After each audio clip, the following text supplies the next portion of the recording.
आपका पहला ऑडिशन किस चीज़ के लिए था और कैसा था? अच्छा, दो चीज़ें हैं। एक तो मैंने ज़िंदगी में पहले तो कैमरा का फेस किया, वो ऑडिशन नहीं था। वो ऐसे था कि मेरे भाई तैफूर ने कंपनी बनाई थी, तो वहाँ पर मैं डिफरेंट काम शाम इंटर्नशिप कर रहा था, काम शाम तो वहाँ पर वो क्रोमा ट्राई कर रहे थे उस वक्त। तो डीओपी ने कैमरा लगाया हुआ, तो ऐसे मैं कुछ कर रहा था, तो वो कहते यार कोई आके खड़ा हो, कहते भाई से को खड़ा हो जाए ज़रा। तो मैं आ गया, खड़ा हो गया, कहते कुछ बोलो, मैं बोलना शुरू हो गया। कहते इसी से पायलट रिकॉर्ड करा लो, तुम होस्टिंग का था। तो मैं वहाँ बोला था फर्स्ट टाइम। उस वक्त मैं फिर एक दो लोगों से मिला, खलील कमर साहब से मुलाकात हुई, उन्होंने बुलाया, उन्होंने कहा कि तुम अभी छोटे हो, 3-4 साल बाद आना। मैं उस वक्त बीमार हो गया, फिर गया ही नहीं दोबारा। हमें नजर लगा दी, नजर लगा दिया। 4-5 साल बाद आई रिमेंबर जब मैं इंजीनियरिंग के फाइनल ईयर में था, तो उससे मुझे होस्टिंग का शौक बहुत था, क्योंकि अली जफर भी होस्टिंग कर रहा था प्राइम टीवी के ऊपर। वो लेटर्स पढ़ते थे और वो म्यूजिक चैनल चार्ट्स बहुत हिट थे, तो मुझे था होस्टिंग करूँगा थोड़ी सी।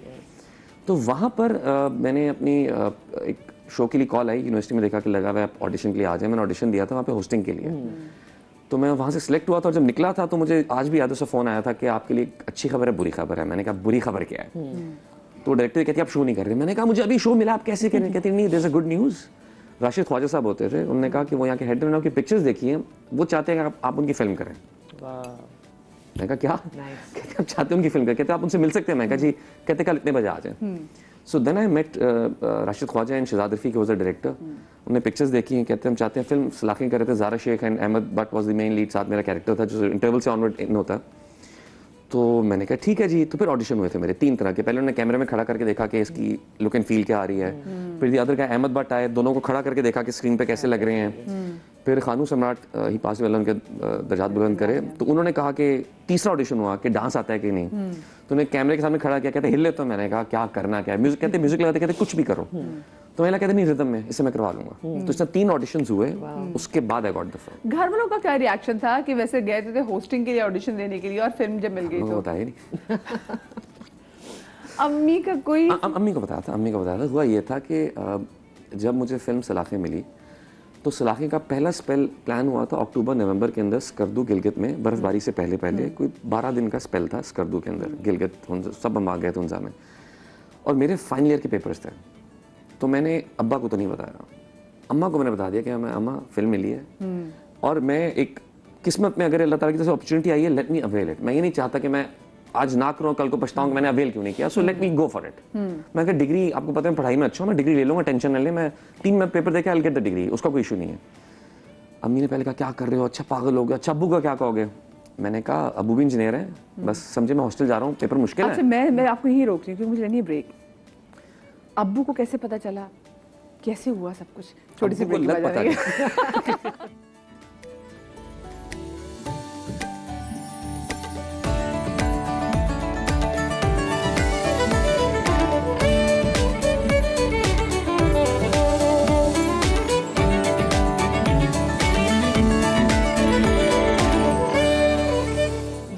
ब्रेक के बाद हम आपको एक बार फिर से खुश आमदीद कहते हैं। और ब्रेक पर जाने से पहले जनाब फुल इन्होंने अपने घर में गेम डाली हुई थी। जी जी बिल्कुल। अम्मी को पता था और अब्बू को नहीं पता था। हाँ। अम्मी को बताया, अब कहा अब्बू को क्या कहोगे? मैंने कहा कि जी अब्बू को ये कहूँगा कि अब्बू भी इंजीनियर है, फाइनल ईयर के पेपर्स हैं, और हमारे पेपर्स होते थे 2 महीने के, लाइक एक पेपर 4 छुट्टियाँ, एक पेपर 4 छुट्टियाँ, क्योंकि साल में एक ही दफ़ा होते थे। तो मैंने कहा पेपर बहुत मुश्किल है, तो मैं हॉस्टल शिफ्ट हो रहा हूँ दोस्तों के पास पढ़ने के लिए। तो मैं दोस्तों के पास चला गया। बीच में अब कांटेक्ट भी करना है घर वालों से, मोबाइल इतने फ्रीक्वेंट तो वहाँ से करते हुए नहीं चलते। मैं पीटीसी पे फ़ोन कर रहा हूँ, तो अम्मी से बात करूँ, कहाँ हो तुम? अब्बू पूछ रहे हैं कहाँ हो, खाने पे जा रहे हैं, पूछ रहे, अब्बू ने फ़ोन लिया, हाँ किधर हो? मैं पढ़ रहा हूँ। खाने पे जा रहे हैं, आज थोड़ी देर के लिए। नहीं वो मुश्किल, कौन सा सब्जेक्ट है? सब्जेक्ट इतना मुश्किल तो नहीं, आज मैं कहा नहीं मैं खुदा हाफिज़। तो that's how I covered it up. और जब वापस आया बाकी पेपर्स दिए, और 2-2.5 महीने के बाद मैंने सबसे पहले डिग्री पूरी की। वाकई नहीं पता चला? ये हमको पता था तो उन्होंने बताया नहीं। हाँ। ये भी हो सकता है, ये भी हो सकता है, because he kept his calm कि ये आएगा तो मेरे पास ही। तो हुआ ये कि उसका फिर एक दिन हम बड़े भी अमेरिका से आए हुए, तो मैंने कहा अब्बू को बता दें, क्योंकि बहुत हो गया, मसला ना हो जाए, क्योंकि बहुत ही ज़्यादा क्लास हो जाएगी। जब चांद चढ़ना तो दुनिया ने देखना है। तो मुझे याद है उस वक्त अब्बू को जब भाई ने बताया कि आपको पता है क्या कर रहे हैं, कहते हैं ये समझता है किसी नहीं पता, मुझे सब पता है क्या कर रहा है, और इसे कोई जो कर रहा है करे। जब मैंने भी इंजीनियरिंग की थी, मुझे 1.5 साल जॉब नहीं मिलती, मैं ज़मीनों पे रहा था। इसको कौन समझे, या 1.5 साल जो करने करे, 1.5 साल बाद मुझे पाकिस्तान में नजर ना आए, पढ़ने के लिए तुम्हारे पास बाहर चला जाए। जी ठीक है, एक सुकून आया। उसके बाद फिर ये भी स्ट्रगल हुई कि लाइक बीइंग अ स्टूडेंट आपके पास चीज़ें कम होती हैं। लाइक अच्छा मैंने बस एक पॉकेट मनी, कहते क्या कर रहे हो? मैंने कहा एक्टिंग। कहते खुद करो। That was very important, but that was very important. यानी मैं अब्बा को उससे थैंक यू कहता हूँ कि उन्होंने किया मेरे साथ। ये किया तो मुझे एक वैल्यू ऐड हुई कि जो मैं कर रहा हूँ I have to do it, और जो मैंने इस पे टाइम गुजारा उसकी कदर हुई कि यार मैंने मुश्किल से हासिल किया, आराम से नहीं मिला। And it took me around 7-8 years to finally get this from my parents, जब उन्होंने कहा कि हमने कभी सोचा नहीं था कि तुम्हारा नाम हमारी पहचान बनेगा। And that was their approval in 2012 okay मैंने गॉट तमगा इम्तियाज। उस वक्त उन्होंने कहा था कि हाँ ठीक है अब जो करना है करो। उससे पहले तक नॉन स्टॉप यही था, सब घर में मास्टर्स हैं, तुम भी मास्टर्स करो, इंजीनियरिंग कर ली है, क्या कर रहे हो, एमबीए कर लो, एमबीए तो कर लो, एक डिग्री तो और ले लो पढ़ने के लिए। तो वो प्रेशर बहुत था। ये और फिर जब सलाखें देखी तो उनका वैसे रिस्पॉन्स कैसा था? सलाखे पे ठीक थे, खुश थे, वो काम शाम कर रहे, टीवी कर रहे, ड्रामे सब कुछ। लेकिन कहते हैं वो हमारे यहाँ ना एक्चुअली अभी देखें फिर भी सोशल ये जो मीडिया साइंसेस की वजह से कुछ एक्सेप्टेबिलिटी आ गई है इस करियर की, पहले नहीं थी। मसलन my father in law straight away said के ये शादी तुम्हारे लिए तुम इंजीनियर हो और ये फैमिली है। That's honesty and that's how our society was. सही। अच्छा जी, हम क्योंकि अपनी कॉफी टेबल में मौजूद है और कॉफी टेबल में हम लेते हैं एक ओथ कि हम जो कहेंगे सच कहेंगे, सच के अलावा कुछ नहीं कहेंगे।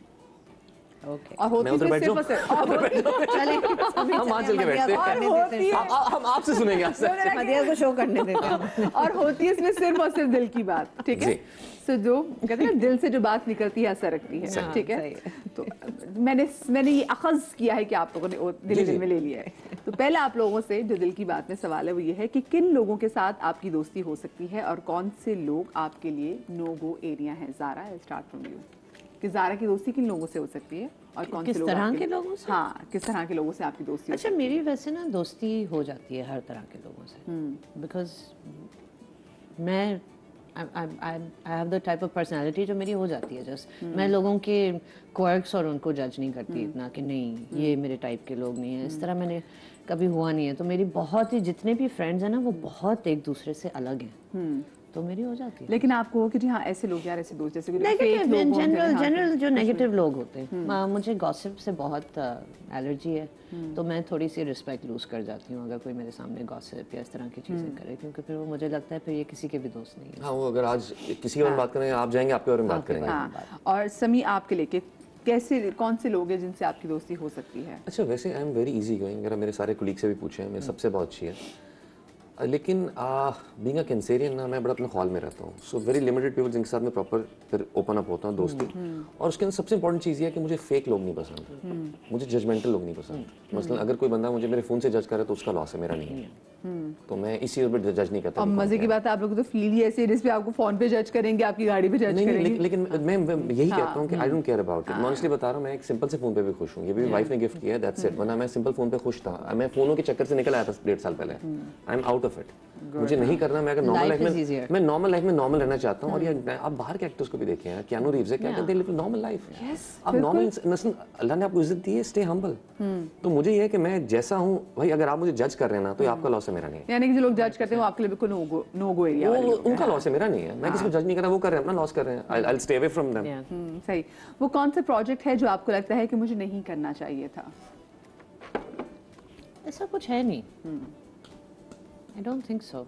ऑफ कोर्स जब हम अपने पुराने काम देखते हैं तो वही समी वाली बात कि हम इतनी टेक्निकल चीज़ें देख रहे होते हैं, तो शायद उसमें कभी कभी क्रिंज होता है कि ओ ये मैंने क्या मेकअप किया था। बट एज सच मैं इतना सोच के सिर्फ करती हूँ कि आई डोंट थिंक कि मैं कुछ रिग्रेट मैंने किया है आज तक। आई थिंक रिग्रेट उस तरह का नहीं है कि क्यों नहीं किया। हाँ, लेकिन ये ज़रूर है कि जब आप देखते हैं ना पुराने प्रोजेक्ट्स, आपको ये ज़रूर रियलाइज़ होता है कि ये मैंने क्यों किया था।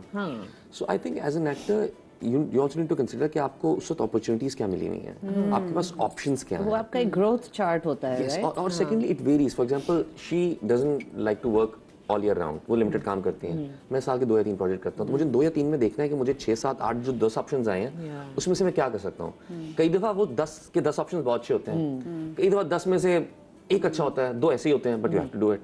सो उसमें से फिर आप ग्रेड करते हैं कि मैं कौन सा करूँ कौन सा ना करूँ। तो पर्टिकुलर आई थिंक खास नहीं, लेकिन I think every project is an experience. अगर आपने गलती भी किया तो ओन इट। जिंदगी में वो कौन सा लम्हा था जब आपको लगा कि स्ट्रांग होने के अलावा कोई रास्ता नहीं है और हालात से लड़ना ही होगा? ऐसे बहुत लम्हे आए हैं, but recently I would say कि अम्मी को लास्ट ईयर दिसंबर में, almost a year ago, had a heart attack. So बहुत ही massive heart attack out of left field. तो उसमें मैंने रियलाइज़ किया कि मुझे स्ट्रांग होना पड़ेगा बहुत ज़्यादा। वो आप एकदम एडल्ट्स तो हम कब के हैं लेकिन उस वक्त मुझे रियलाइज़ हुआ कि वाकई I have to manage a lot of things and I have to be strong for other people, because वो इमोशनली जब आप पे कोई रिलाई कर रहा होता है और family is looking up to you कि आपको क्या करना है, तो उसमें आपको पता चल जाता है कि ऑप्शन ही नहीं है मेरे पास टूटने की। तो बस ये अम्मी का अल्लाह हमारे माँ बाप को सेहत और सलामत वाली ज़िंदगी दे। जब तक वो सर पे होते हैं ना बच्चे ही रहते हैं। That's true. हम बच्चे ही रहते हैं। जब वो हुआ ना तो मुझे समझ में नहीं आया कि अम्मी, कि मुझे लगा कि ये कैसे हो सकता है। हम बच्चे ही रहते हैं जब तक। That's a fact. एग्जैक्टली, ये तो है आपके लिए वैसा। मेरे लिए तो ऐसे बहुत से लम्हे थे। अभी बताया जिस तरह अब्बा ने जब कहा कि खुद करो जो करना है। अब ऑनेस्टली स्पीकिंग जब आप एक स्टूडेंट होते हैं तो आपके पास कितने सूट्स होते हैं, एक या दो, जो अपनी शादियों पे इस्तेमाल किए होते हैं। मैं ड्रामा कर रहा हूँ, कपड़े नहीं हैं, so I used to borrow from my friends, तो वो हेल्प करते थे। तो वो टाइम था कि करना है, भागना नहीं है, करना है।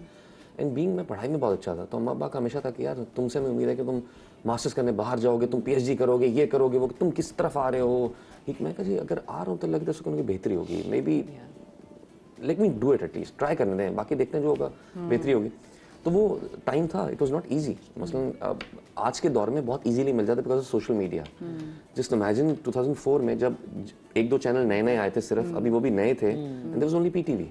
सो वहाँ पे सर्वाइव अगर इतने साल अल्लाह ने इज्जत दी तो अल्लाह का बहुत करम है। एंड इट वाज दैट जो जर्नी का हिस्सा था ना, स्ट्रगल वाला, वो जरूरी है।